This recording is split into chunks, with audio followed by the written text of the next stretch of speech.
구렁덩덩 신선비. 글 김주현, 그림 지정숙. 옛날에 어떤 색시가 신씨 집안에 시집을 갔어요. 시집간 색시는 1년 후에 아기를 낳았어요. 그런데 이게 웬일일까요? 태어난 아기는 다름 아닌 구렁이었어요. 어머나, 이를 어째? 색시는 슬펐지만 낳은 자식이 구렁이라고 해서 버릴 수는 없었어요. 그래서 삼태기 안에 넣고 부엌에서 살게 했어요. 구렁이는 하루 종일 삼태기 안에 가만히 있다가 밥을 먹을 때만 스르르 기어 나왔어요. 어느 날 이웃집에 사는 세 자매가 집으로 놀러 왔다가 부엌에 들어가 구렁이를 보게 되었어요. 어머, 웬 구렁이가 부엌에 있지? 첫째 딸이 막대기로 구렁이를 탁탁 때렸어요. 어우, 징그러워. 둘째 딸도 막대기로 구렁이를 콕콕 찔렀어요. 언니들, 그러지 마. 막내가 가로막으며 언니들을 말렸어요. 그러고는 눈물을 뚝뚝 흘리는 구렁이를 달래주었죠. 울지 마라. 구렁덩덩 까꿍. 엄마가 돌아오자 구렁이 아들이 말했어요. 엄마, 나 옆집 셋째 딸한테 장가 갈래요. 얘가 무슨 소리를 하는 거야? 엄마는 기가 막혔지만 조용히 타일렀어요. 구렁이는 사람에게 장가 갈 수가 없단다. 그러나 구렁이는 막무가내로 졸랐어요. 장가 안 보내주면 아궁이 속에 들어가 버릴 거예요. 구렁이는 정말로 아궁이 속에 틀어박혀 꼼짝도 하지 않았어요. 엄마는 할 수 없이 이웃집에 청혼을 하러 갔어요.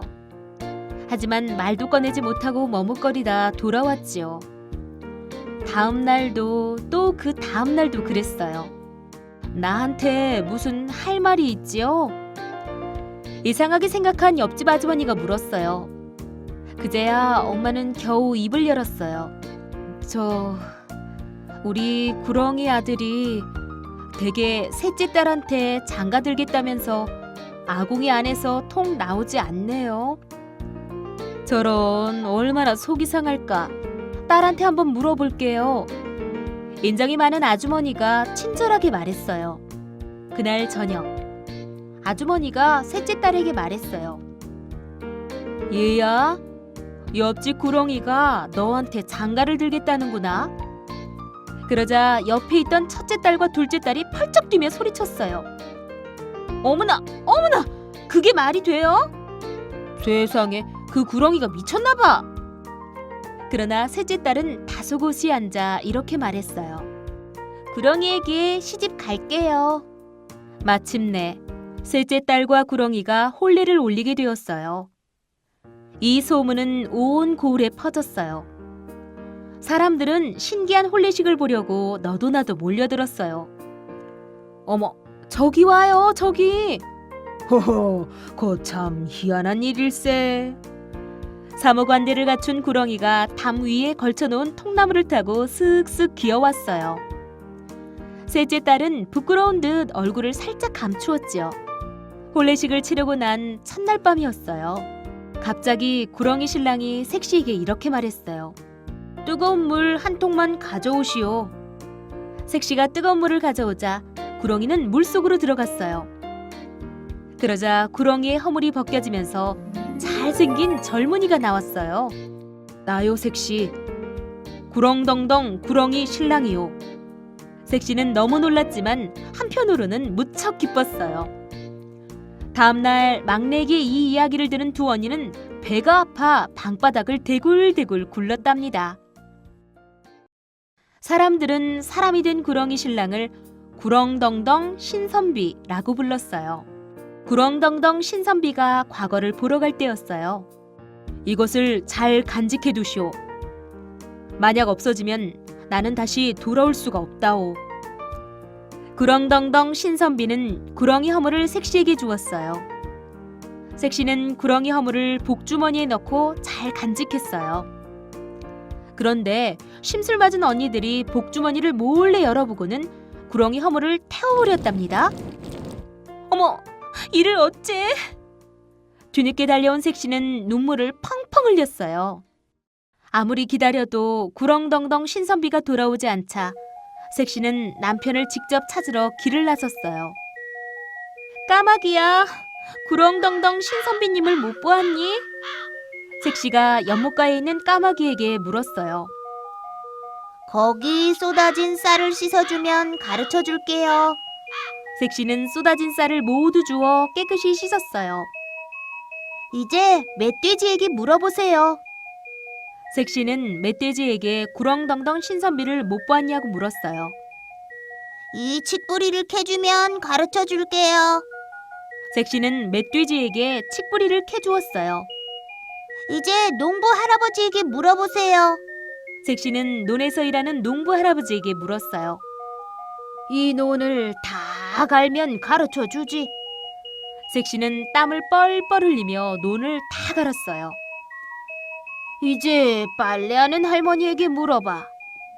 색시는 냇가에서 빨래하는 할머니에게 물었어요. 이 빨래를 다 하면 가르쳐 주지. 색시는 또 빨래를 모두 빨아놓았어요.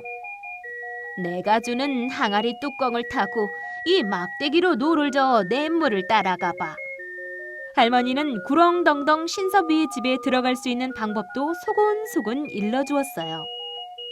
색시는 항아리 뚜껑을 타고 막대기로 노를 저어 냇물을 따라 졸졸졸 흘러갔어요. 호이, 구렁덩덩 신선비네 쌀 그만 먹어라. 한 아이가 넓은 논에서 참새를 쫓고 있었어요. 얘야, 너는 구렁덩덩 신선비네 집을 아니? 색시가 묻자 아이가 고개를 끄덕이며 대답했어요. 그럼요. 언덕 위 기와집에 살고 있는 우리 주인인걸요. 색시는 남편의 모습이 몹시 보고 싶어 기와집으로 헐레벌떡 뛰어갔어요. 그러고는 온 힘을 다해 대문을 두드리며 소리쳤어요. 계세요? 문 좀 열어주세요. 어이, 시끄러워라. 누구시오? 문 안쪽에서 하인인 듯한 사람의 목소리가 들렸어요. 배가 고파서 그러니 밥 좀 얻어먹을 수 있을까요? 색시는 할머니가 가르쳐준 대로 먹을 것을 구걸했어요. 하인은 곧 문을 활짝 열고 밥 한 그릇을 색시에게 주었어요. 여기 있어. 어서 가시오.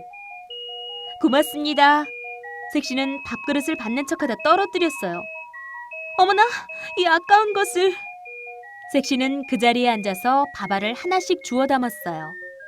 그러다 보니 어느새 날이 저물고 말았지요. 죄송합니다. 하룻밤만 재워주세요. 하인은 할 수 없이 허락했어요.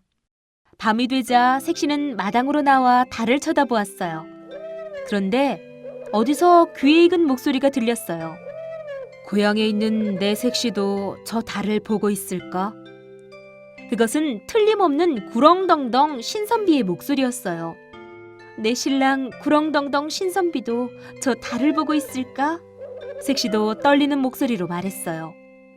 그러자 어둠 속에서 구렁덩덩 신선비가 나타났어요. 여보.